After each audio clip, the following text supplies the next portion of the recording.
현재 아파트에 이어서 원룸 다가구 주택까지 경매 물건들이 쏟아지고 있습니다. 그리고 현재 그런 상황 속에서 갭 투자를 하고 실질적으로 많은 정보와 많은 얘기들을 들을 수 있는 기회를 오늘 한번 만들어 보도록 하겠습니다.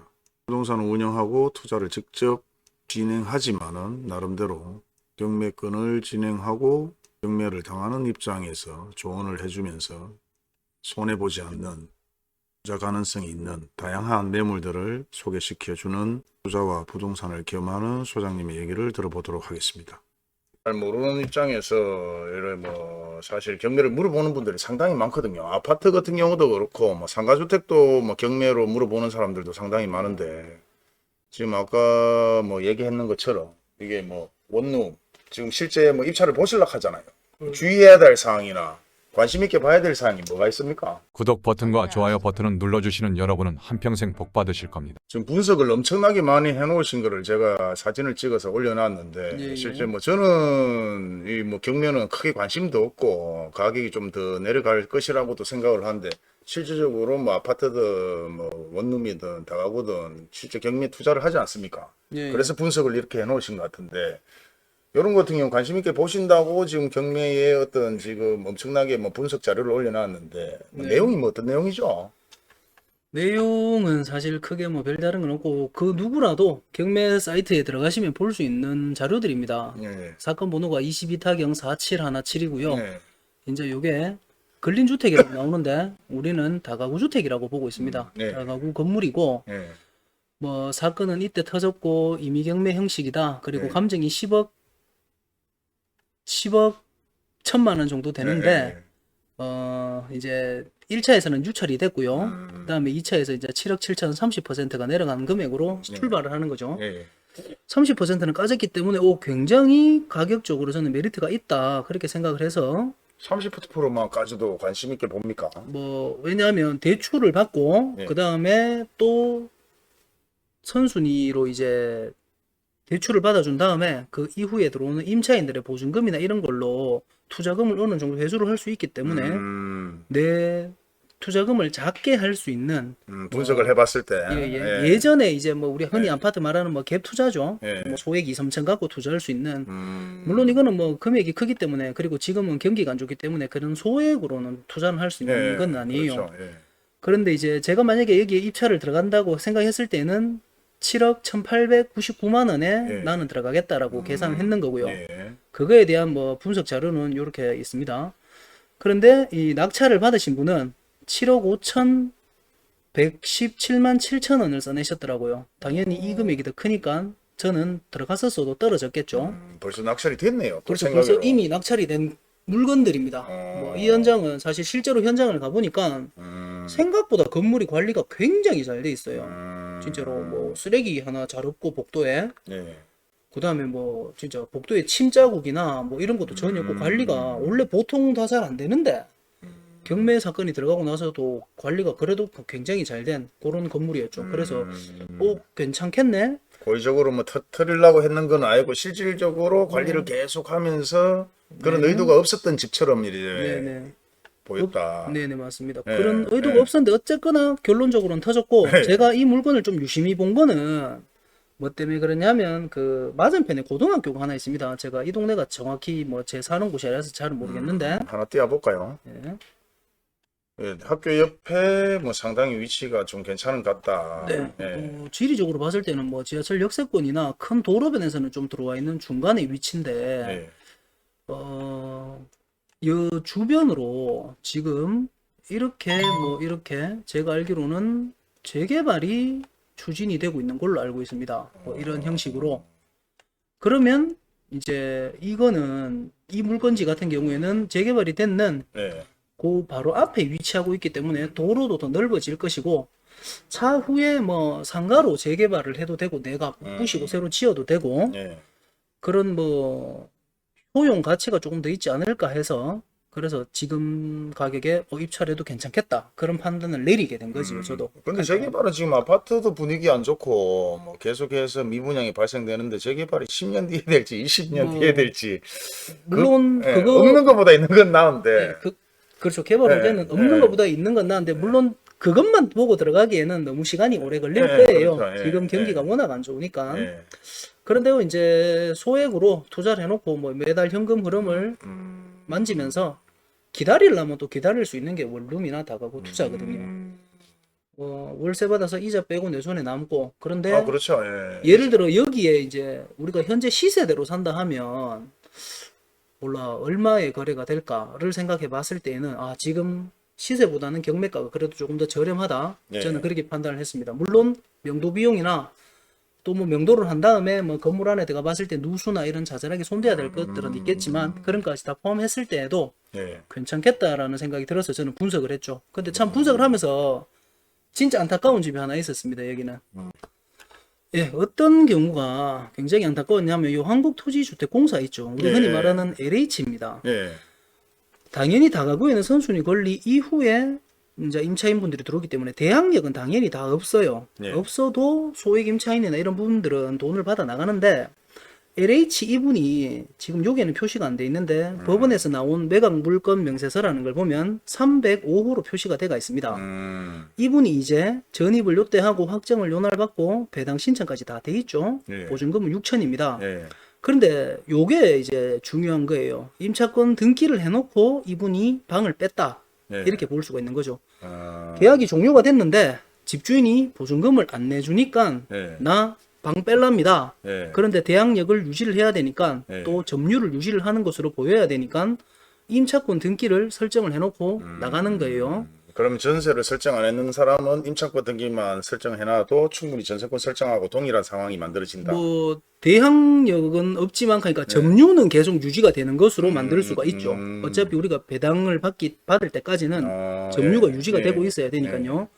그런데 이 305호가 있는데 이 이후에 들어오신 분이 한지훈 선생님이라는 분이 예, 계시죠. 예. 이 너무 뭐 실명 이런 걸 거론해도 되나? 하여튼 뭐 어차피 법원에서 다 나온 공식적인 예, 자료들을 보고 저희도 말하는 거니까요. 이 305호에 앞에 LH에서 그 임차권 등기를 해놓은 상태입니다. 예. 예. 그런데 305호에 또 임차를 또 했어요. 이분이 20년도에.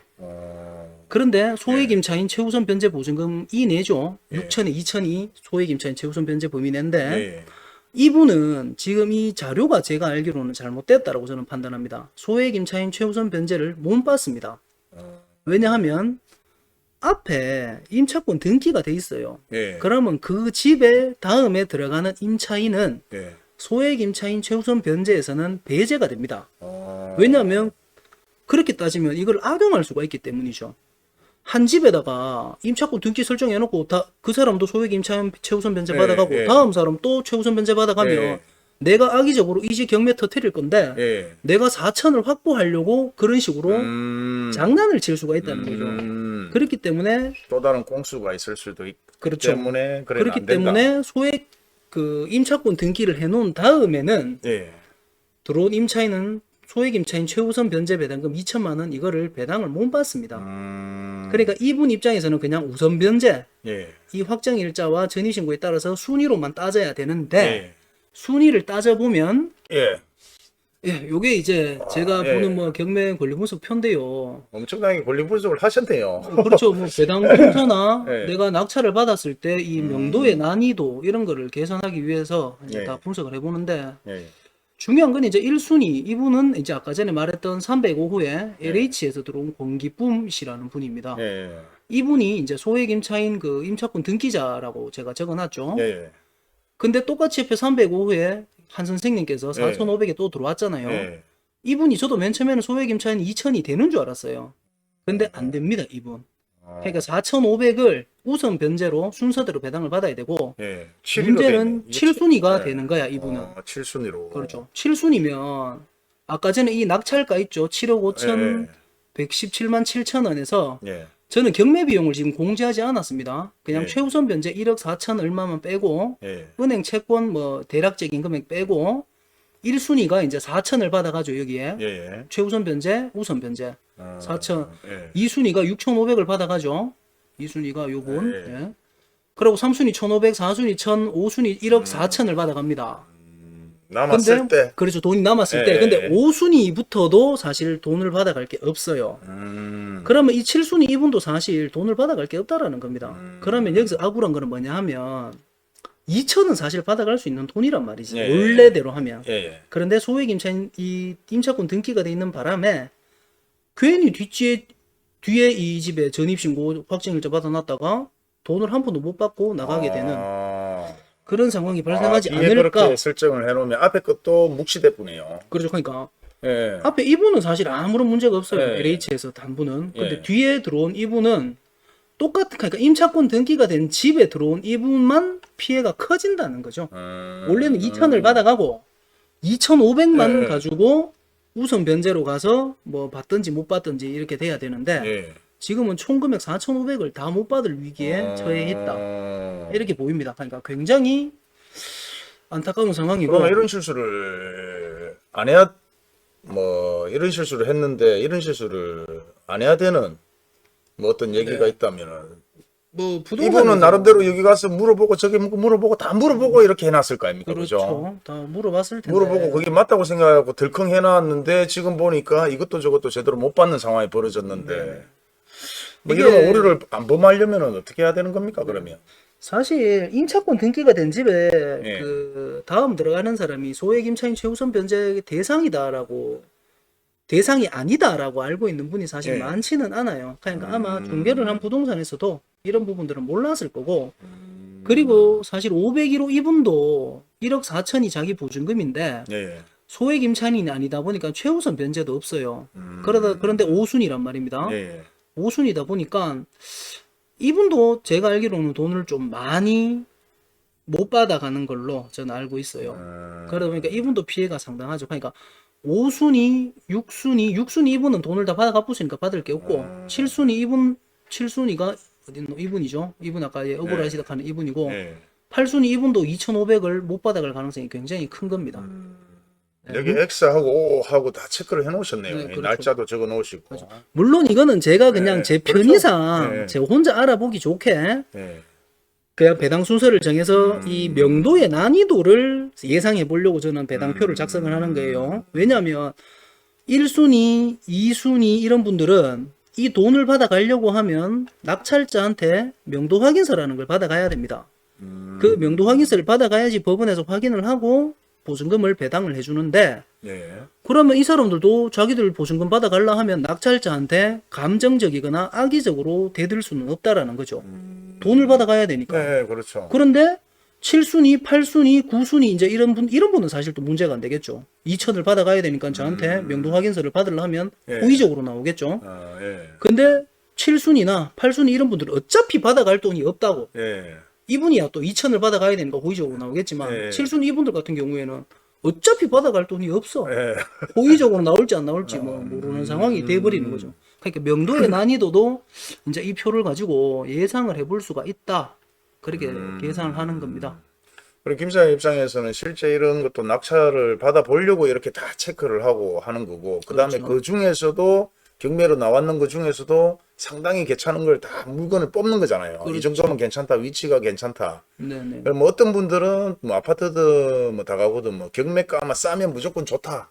또 이렇게 생각을 하고 덤비는 분들도 계시고, 실제 뭐 제 영상을 보는 분들도 경매에 대해서 물어보는 분들이 상당히 많은데 저는 경매를 잘 몰라서 뭐 저도 다는 모릅니다. 다는 모르고 예. 그냥 공부를 조금 하는 중인데 지금 같은 경우에는 아파트들이 조금 괜찮은 것들이 그래도 몇 개씩 보이긴 해요, 사실. 예, 그래도 조금 일부는 또 되더라고요. 뭐 그러고 실수요자 위주로 거래하는 것 같은 경우면은 조금만 가격이 좀 떨어져도 거래를 하는 것 같고. 네네. 근데 투자를 하는 사람들은 뭐 단기적으로 이제 보니까 뭐 내가 이 건물 뭐 이런 아파트를 경매를 떴다가 뭐 이것저것 수수료 빼고 네네. 그다음에 리모델링 빼고 다시 팔아먹었을 때 얼마의 마진이 남는 것까냐 또 계산을 하니까. 그렇죠. 항상 경매든 뭐 부동산 네. 투자는 이게 내가 사거나 낙찰받는 게 목적이 아니죠. 수익이 목적이 되지. 이 낙찰이나 내가 사는 게 목적이 되어서는 안 됩니다. 실거주 이외에는 투자로 했을 때는 언제든지 출구 전략, 팔고 나올 때 얼마를 팔고 나올 거냐. 그게 제일 중요하고. 하고 지금 제가 아파트 경매가 조금 저도 괜찮다라고 지금 보는 것들이 몇 개가 있는데 예. 요 최근에 이제 아파트가 훅 떨어졌지 않습니까? 네. 가격이. 뭐 저는 더 떨어질 것이라고 생각도 하고 있지만 네네. 그 말씀도 일리는 예, 있으신데, 예, 정말 핵심지 말고는 아직까지 가격을 그렇게 반등한다라고는 저는 보지 않고 있습니다, 사실. 그런데 이제 감정 가격이 네. 아파트가 굉장히 떨어졌는 시점에 감정을 하다 보니까, 예. 예를 들어 22년도 뭐 10월, 11월, 12월, 1월, 2월에 감정을 했어요. 예.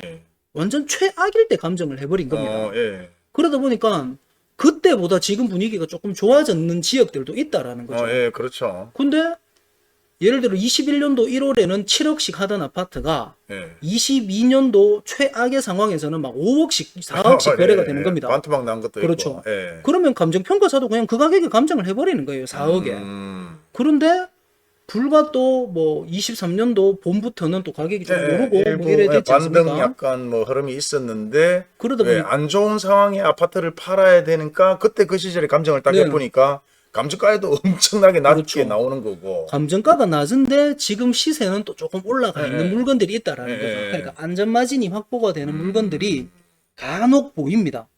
지금 제가 이래 경매 사이트나 이런 걸 보면서 이 물건 같은 경우에는 물건은 굉장히 괜찮은데 감정평가의 시점이 대구 시내가 정말 안 좋을 때 감정평가를 했는 물건이다.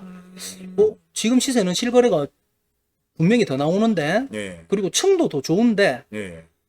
감정가보다도 실거래가 지금 더 높게 나온단 말이죠. 그런 거 같은 경우에는 사실 1차에 뭐 유찰을 시킬 필요가 없습니다. 내가 보고 괜찮을까 싶으면 아예 뭐 매입을 한다. 1차에 그냥 네. 입찰을 해서 낙찰을 받는 것도 괜찮죠, 전략을. 근데 이제 보통 대구 시내가 지금 다 그래요. 1차는 보통 유찰을 다 시킵니다. 예. 예, 그러다 보니까 경쟁자도 크게 없고 내가 물건을 낙찰을 받으려 하면 좀 쉽게 받을 수 있는 그런 상황은 발생이 되는 거죠. 아무튼 저도 뭐 경매를 잘 모르는 입장에서 뭐 상가, 다가구 주택, 아파트까지 전체적으로 직접 투자를 하시고 또 뭐 분양권도 예전에 많이 투자를 하시고 했는데 요새는 또 경매 쪽에 관심 있게 막 분석을 하시는 것 같아갖고 저도 한 수 배울 겸 또 나름대로 모르는 분들도 워낙 많으시니까 네네. 영상을 한번 제가 만들어 보자고 말씀을 드렸는데 네네. 뭐 일단 또 지금도 또 뭐 다른 분들이 경매를 조금 생각하시는 분들이 있다면은 의뢰를 받으면 한번 해줄 생각도 있지 않습니까? 그죠? 뭐 상담이나 그런 것들은 되는데 저 역시 뭐 바쁜 사람이고 이러다 보니까 미리 좀 시간을 잡아서 뭐 뵐 수 있으면 뵙도록 그렇게 하면 좋겠습니다. 그리고 안 그래도 또 뭐 그것도 또 하신다면서요. 또 나름 그 뭐 경매에 들어갔을 때 대처해야 되고 그다음에 경매에 대처하고 나서 또 뭐 구입을 했을 때 이런 경매를 다시 다시 이런 불상사가 없게끔 또 대처하는 방법도 알려주면서 뭐 매물을 구입해 네네. 주신다 뭐 그런 얘기도 하시던데. 그런 것도 사실 네. 의뢰를 받으면 당연히 해드릴 수 있는 부분이고 제가 알고 있는 지식 내에서는 도움을 드릴 수 있는 부분들은 드릴 수 있으니까 요 스킬 TV 소장님한테로 전화를 연락을 주시면 미리 또 약속을 다 잡아서 얼굴을 뵙고 뭐 자세하고 상세한 이야기는 나눌 수 있고 그렇게 하도록 하겠습니다. 아무튼 뭐 경매 진짜 많은 지식은 없다고 자꾸 얘기를 하시지만은 그래도 이런 분석까지 하시는 거 보면 진짜 나름대로 투자를 내 돈이 들어가는 사람들은 항상 노력을 많이 합니다. 자기 돈을 투자하면서 뭐 실제 부동산을 운영하느냐 안 하느냐 그 차이가 좀 애부 크다고 생각하는데 분석까지 하시는 것 같아서 상당히 배울 게 많은데 하여튼 오늘 뭐 영상 뭐 나름대로 감사합니다. 감사하고 뭐 시청자들한테도 많은 도움이 됐었을 것 같습니다. 네, 불러주시갖고 고맙습니다. 예, 감사합니다. 그리고 최고 신축이고 그래서 이제 뭐 투자를 하시는 분들이 나 이 금액을 8억까지 써내도 되겠다라고 생각을 하면 8억까지도 써내는 경우도 있어요, 사실. 그런 사례가 종종 있어요. 뭐 사실 제가 지금까지 경매 사건 수백 건을 봤는데 2차에서는 사실 2차보다는 플러스 금액을 더 적어내죠. 보통. 그래요. 지금 이 7천 대출 받으신 분도 있으실 거 아닙니까? 10%가 그럼 6,300에 대해서는 이제 회생이나 이런 쪽으로 가시는 거네요. 벌써 다 하셨어요. 예. 제가 사실 뭐 경매나 이런 것들 저도 입찰하기도 하고 뭐 중개하기도 하고 하는데 저는 그냥 안전한 집을 좀 다들 권해드리고 싶어서